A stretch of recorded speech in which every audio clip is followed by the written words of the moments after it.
So today we're gonna make butteridge cookies. Okay, butteridge cookies are like the best. It's a family recipe. We have them every Christmas or family get together. They are by far my favorite cookie. When I was 13 years old, I made 1,000 of them for a wedding reception. And so my sister and her friends were all playing games one night, and I just made them for them when I was like 11. I've loved to bake. I've loved to be in the kitchen since I was little, and cooking and giving it to people is like my love language. So I actually love to do that, and that's what I was doing. I was making cookies for all her friends, and her one friend said, when I get married, will you make these for my wedding? And I was like, all right, thinking, no big deal. They were in high school. Well, cut to scene a couple years later, she's engaged and she wants me to make 1,000 cookies. So I spent my entire summer baking them because they don't make a huge batch.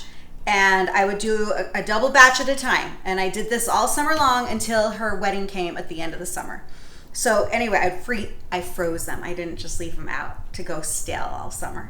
So about 11 years ago, we were in our local newspaper, and here we are. And my cookies are on the front page. I've actually changed the way I frost them over the years, but that was it. And like she put, after completing an order of 1,000 cookies at the age of 13, nothing intimidates this baker. Okay, lots intimidates me, but it was a cute headline. So anyway, there we are. There's our cute family. My oldest is out. These older two are out of the house. These younger two are still here, and the youngest one is going to help me today with the cookies. So anyway, butteridge cookies, that's what we're going to start with. And it's a pretty simple recipe.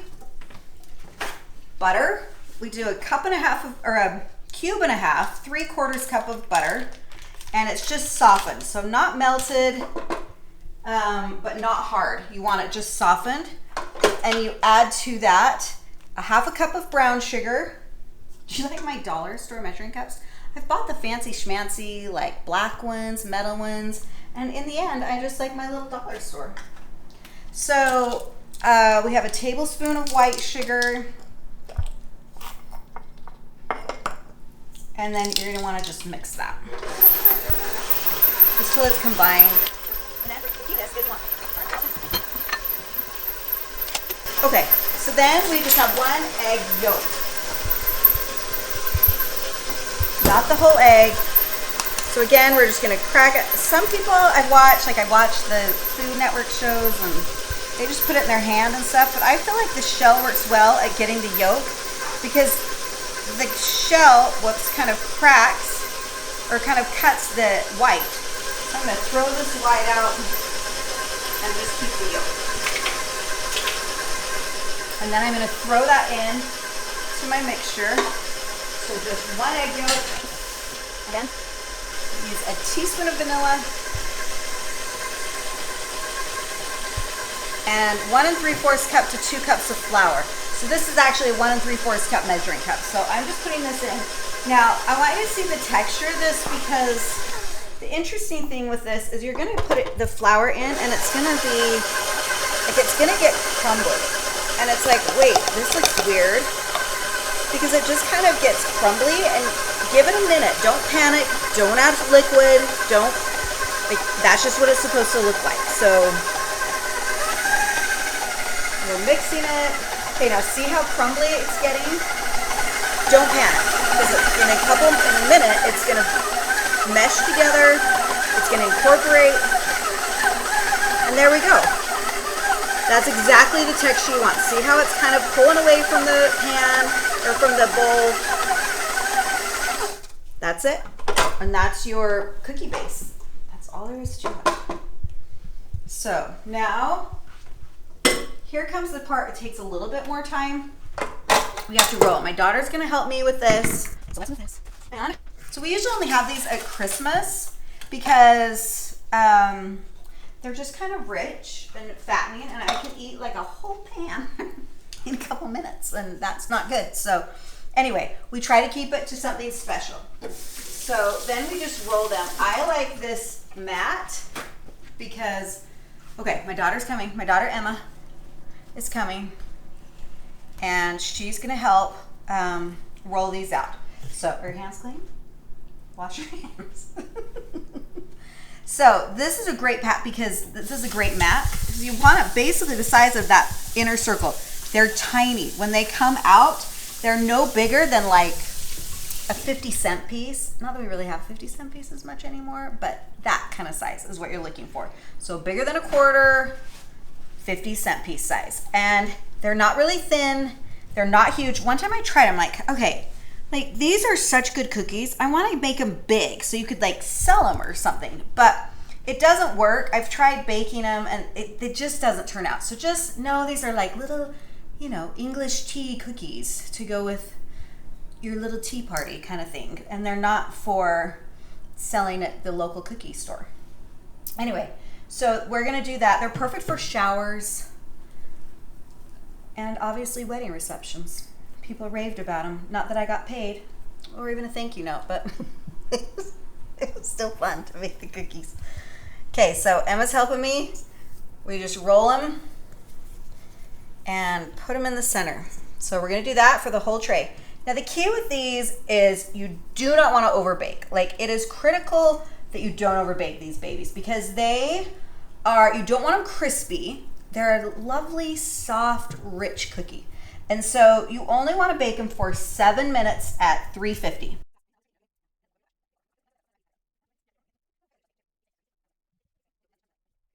Okay, now here's the next trick. You take a bowl of sugar. You need a flat cup. So see how that's flat on the bottom? You don't want any like indentation or ridges. And then you just take your cup, you put it in there so it has something to grip the sugar with. And then you just dip it in the sugar and press down. Now see, I didn't press down too far. You want it to stay nice and thick because if it's too thin, it gets crispy and we don't want a crispy cookie. So then you just kind of do this and hit the sugar every time. It's a little big. Hit the sugar every time you go back to it. Emma, do you want to push? You want them all about the same thickness so that they cook evenly. And then we'll bake them for our 7 minutes. And then I'll show you how to make the frosting. Because the frosting is, so everyone's been talking about, like, I feel like it's kind of a trendy thing to be like, ooh, brown butter. Use brown butter this or brown butter that. But I've been browning butter for decades, man. So anyway, this recipe calls for brown buttered frosting. And I'm going to show you how browning that butter just makes it so nutty and rich and oh, it's delicious. So anyway, we're going to bake these and then I'll show you how to make the frosting. All right, so 7 minutes later, here are our cookies, all nice and baked. They are perfect. See, they're just, okay, they're so good. They're not really brown on the bottom. They're just yummy. So now we're making that frosting. And over here, when you brown butter, you're going to think you're burning it because it's like, but I want to show you how brown you want to get the butter. That's really where that nutty, rich flavor comes out. You get those lovely little specks in it. Oh, it's just beautiful and delicious. So you gotta let your butter just sit here for a minute. Just kind of keep an eye on it because it will burn, but it takes a minute to get to that burning stage. Okay, so see how it's getting bubbly?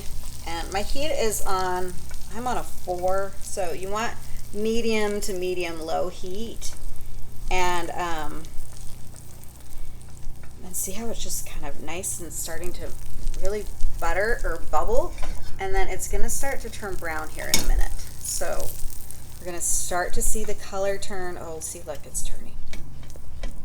So it's brown butter. It's coming out. Okay, see how yummy? Oh my heck, yeah, that's about what you want. You can go a little darker if you want, but that's about perfect. So there's your brown butter. And then we're just going to add 2.5 cups. This was 1/4 of a cup of butter. You're going to add 2.5 cups of powdered sugar. I'm going to turn that off. 2.5 cups of powdered sugar, a teaspoon of vanilla, and then just a little bit of milk till it's a good consistency to frost your cookies.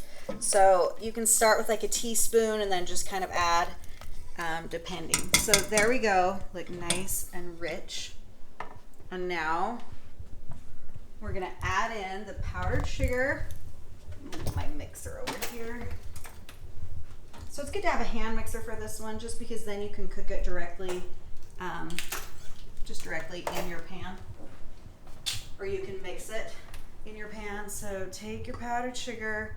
I'm just gonna do that right there is 2 cups. I'm gonna do that because you don't want it too thick. It gets harder and you don't wanna have to add more milk than you really need, because then it gets too runny and you lose some of that buttery flavor. So we're just gonna do a touch and mix it up and see how that goes. Okay, now come see, look how rich and dark that is. Okay, so it needs more powdered sugar. It smells so divine. Okay, so we are just gonna mix away. So I'm gonna add a touch more powdered sugar to this though. I feel like it needs a little bit more. But look how nice and dark that color is. And that just gives it a really rich flavor. So they're a little crumbly. We're gonna add a little bit of milk.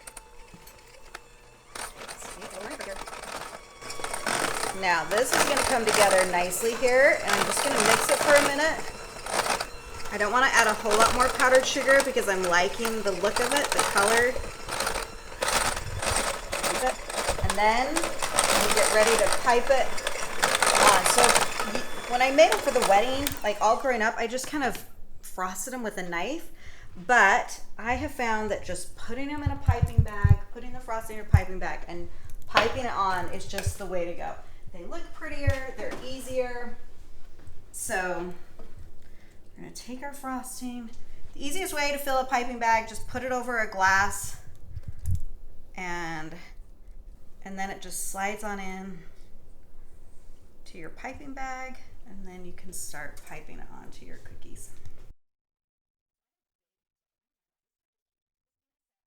Okay, so now we're ready to frost. My tip is humongous. Can you see this? This came in a kit. So when coronavirus first hit and everyone was on lockdown, my daughter's like, I want to learn how to make cake. So we got this huge decorating kit on Amazon, and they had these huge tips. And at first I was like, what on earth are we ever going to do with a tip that big? But actually, it comes in quite handy. So that's what I'm using today for these cookies, and I'm just going to put them on. Whoops, see, that did not look pretty. There we go. So there's a lovely, can you see the specks? And that's all the brown butter that leaves it that lovely, and it almost tastes like caramel. It's so rich. So anyway, these are easy. You just pipe it on, and they make the prettiest. If you want to add nuts to them, you can. If you want to add sprinkles, if you want to change the frosting color, like I've done these for a baby shower, so I have colored the frosting either blue or pink. Anyway, you can kind of do whatever you want with it, and they're just these lovely cookies. So anyway, those are our family's butter-rich cookies that I spent my entire summer making for our wedding reception.